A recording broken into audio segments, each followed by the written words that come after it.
Pika, dobra sta prijatelja, vedno le naprej na zelene travnike. Bobby in Pika, ko posije sonce, vesela in smeje, odhitita v gori. Bobby in Pika, dobra sta prijatelja. Čričkova violina. Na jesenski dan je čriček Alfred veselo igral na svojo violino med gobami. Vsa gozdna druščina je uživala v prijetni glasbi. Tudi mravljičini otroci so poslušali glasbo, medtem ko so se igrali žogo na vrhu hriba. A presneto, žoga jim je ušla ter zbila violino Alfredu iz rok. Ta je vzkliknil: moja violina se je razbila! Začel je jokati. Hlipal je tako močno, da je privabil vse prebivalce gozda. Alfred je jezno pokazal na žogo s pikami. Ta žoga je kriva in mravljičini otroci. Kje bom pa zdaj dobil violino? V rokah je držal koščke svoje polomljene violine, šel v svojo kočico ter zaloputnil z vrati za sabo. Alfred, pridi ven, prepričan sem, da ti lahko pomagamo, je rekel polž Bobby. A Alfred ni hotel videti nikogar. Njegovi prijatelji so sedeli v polju gob, brez zamisli. Nenadoma je Pika vzkliknila: naredimo Alfredu novo violino! Da, naredimo novo violino, je pritrdila metuljčica Rozi. Vem, kdo nam lahko pomaga. Najti moramo hrošča pokalico Charlija. On je naredil Alfredu tudi prvo violino. Nemudoma so se odpravili. Potovali so čez hribe in doline, dokler niso prišli do modre hiše. Potrkali so na vrata. Plašen hrošček je pogledal skozi vrata. Nosil je modro kapico in tudi njegova krila so bila temno-modre barve. Kdo ste? Je vprašal. Pika je povedala hrošču pokalici celotno zgodbo. Če imate pa tak problem, vam z lahkoto pomagam. Ne bodite žalostni, čez 2 dni bo lahko Alfred spet igral na novo violino. Hrošč pokalica je dal vsakemu nalogo. Nekateri so nabirali les za telo violine, drugi so iskali travnate bilke za strune. Ko so nabrali vse skupaj, se je Charlie lotil dela. In je žagal, brusil, krpal, nanašal smolo in lak in nato se je nenadoma zgodil čudež. Nova violina je bila pripravljena. Ali jo lahko preizkusim? Je vprašala Pika. Ne, to je Alfredov inštrument, jo je opozorila Rozi. Ampak tudi jaz hočem inštrument, je Pika odvrnila užaljeno. In tudi jaz tudi, so zavpile male mravljice. Tiho, je hrošča pokalica vzkliknil. Kaj pa če ustanovimo orkester? Dober, velik orkester. Orkester? In vsak bi imel svoj inštrument. To je zelo dobra zamisel, je navdušeno pritrdil Bobby. Prva stvar, ki so jo naredili, je bila Pikina harfa. Rogač Gašper je dobil kontrabas, koloradski hrošč Edi čelo. Bobby je iz cvetja lilije naredil trobento. Majski hrošček Martin si je naredil rog. Jamski pajek je uporabil kostanje in želode za bobne. Zefira in Skokica pa sta iz kamenčkov naredila činele. Hrošč pokalica je iz brezovega lesa izrezljal flavte za mravljice. Metuljčica Rozi si je iz smrekovih vejic naredila lutnjo, Baltazar pa je naredil citre. Majski hrošček Mehurček je igral na triangel.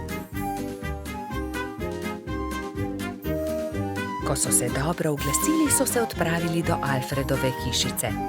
Alfred je že oddaleč zaslišal glasbo in je radovedno kukal skozi okno.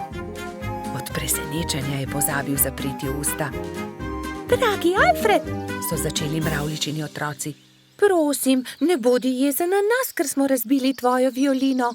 Prosim, sprejmi od nas to novo, naredil jo je Charlie. Alfred je nemudoma pobral lok in violino in glasba je spet preplavila gozd.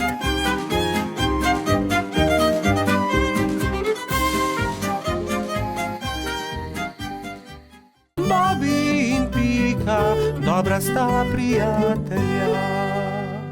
Kolo. Nekega poletnega dne je golo pismonoša prinesel Piki in Bibiju pošiljko. Ogromen paket je bil zavit v lep, rdeč papir, povezan z modrim trakom. Tudi sporočilo je bilo priloženo. Pika ga je prebrala. Stonoga je pisal: "Hura, kmalu nas bo obiskal. Pošilja nama to darilo." "Nama?" je vprašal Bibi. "Kako nama? Tebi in meni?" "V pismu piše nama. Zagotovo je darilo za oba." "Seveda ni skupno," se je jezil Bibi. "Zagotovo ga pošilja meni, saj sem ga jaz za božič našel v snegu." "Jaz pa sem ga sprejela v hišico, jaz sem ga ozdravila, jaz sem mu kuhala čaj," je hitro povedala Pika. "Ampak jaz sem obral pravljico o črvih," je nadaljeval Bibi. Bibi in Pika sta začela vsak sebi vleči rdeč darilni paket. Rdeč papir ni dolgo zdržal, kmalu se je strgal na eni in drugi strani. Za papirjem se je pokazalo kolo. "Kolo!" je vzkliknil Bibi. "Zame bo ravno pravšnje." "Zame bo bolj primerno," je povedala Pika. "Prav, odnesi s seboj kolo, če si ga že tako želiš. Pametnejši popusti, osel pa se muči. Jaz sem pametna, ti si pa osel." Bibi se ni vdal. "Ni res, jaz sem pameten, ti pa osel, odnesi to kolo." Na koncu ga ni odnesel nihče.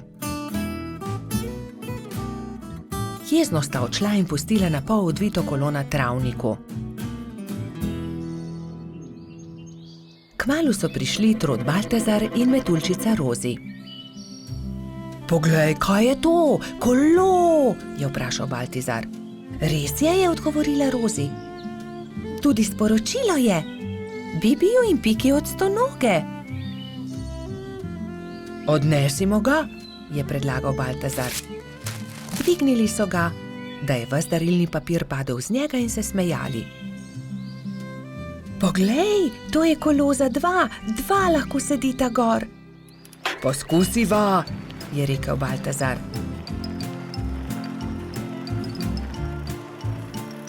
"Hojla, Bibi, hojla, Pika! Pripeljali smo vajino kolo, ki sta ga pustila na travniku," je vzkliknila Rozi. Bibi in Pika sta skočila. Ko sta zagledala Rozi in Baltazarja na kolesu, sta se prijela za glavo. "Saj to kolo je narejeno za dva, midva pa sva se prepirala zaradi njega." Takoj sta se pobotala in se veselo objela. "Kako lepo darilo! In midva v velikem prepiru nisva nič pripravila Stonogi, ki bo kmalu prispel," je prestrašeno rekel Bibi. "Naredimo Stonogi eno lepo pisano vetrnico iz listov rožic," je predlagala Rozi. "Ja, zelo dobra ideja," sta se strinjala Bibi in Pika. Štirje prijatelji so iz rdečih, vijoličastih, belih, rumenih in rožnatih cvetov listov naredili vetrnico. Takrat je na mišji kočiji prispel Stonoga. Mali miš se je ustavil na travniku in Stonoga je stopil iz orehove kočije. Vesel je objel Bibija in Piko. "Vidim, da sva dobila moje darilo, upam, da vama je všeč." "Krasno darilo, zelo sva vesela," sta rekla Bibi in Pika. "Mi pa smo ti vsi skupaj naredili to vetrnico." Stonoga je 10 dni ostal na obisku pri Bibiju in Piki. Hodili so na izlete z novim kolesom, peli, se igrali in dobro imeli. Veseli dnevi so hitro leteli mimo. "Čas je, da se vrnem domov. Zelo dobro sem se imel pri vas," je rekel Stonoga. "Pridi tudi prihodnje poletje," sta soglasno rekla Bibi in Pika. Bobi in Pika, dobra sta prijatelja. Zvezdna hiša. Nekega poletnega večera sta Bobi in Pika kartala v pikčasti hiši, ko sta zagledala velik sijaj čez hrib. "Kaj je bilo to?" je vprašal Bobi. "Kot da sem videl padajočo zvezdo." "Padajoča zvezda ni mogoče, poglejva bliže," je predlagala Pika. Bobby in Pika sta se z roko v roki odpravila proti svetlobi.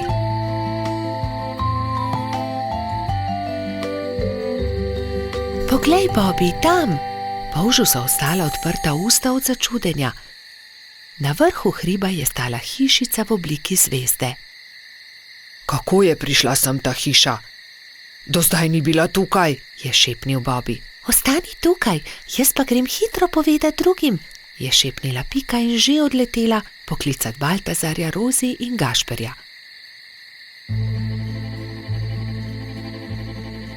Ko so bili vsi skupaj, so počasi upali stopiti bliže skrivnostni hišici. Gašper je potrkal. Sramežljivo lepo dekle je pogledalo izza vrat. V laseh, ki so ji segali do tav, so se bleščale zvezde, zlata krila so se ji bleščala v temi. Bobby jo je ogovoril. Kako si prišla sem? Kdo si? Vendar dekle ni odgovorilo. Poskusil je tudi Gašper. Naj ti pomagamo? Vendar tudi zdaj ni bilo odgovora. Dekle je le stalo in se ni oglasilo.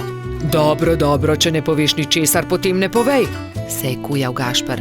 Pridite, pojdimo domov. Počakajte, se je oglasila Pika. Mogoče ne zna govoriti. Ne zna govoriti? So se čudili drugi.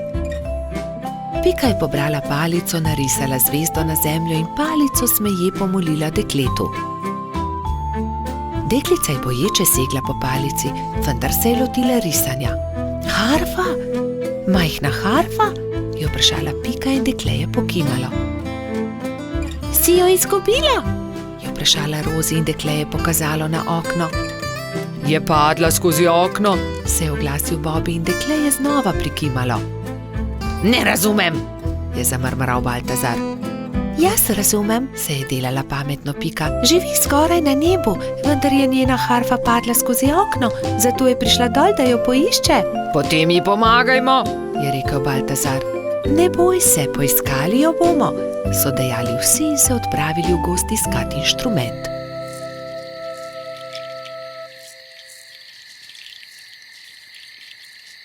Nikjer je ni, je žalostno dejal Bobby.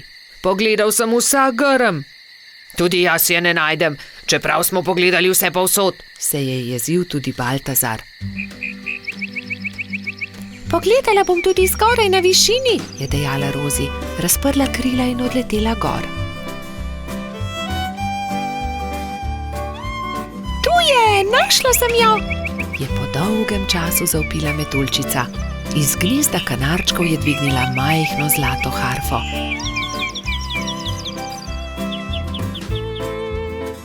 Previdno jo je vrnila zvezdnemu dekletu.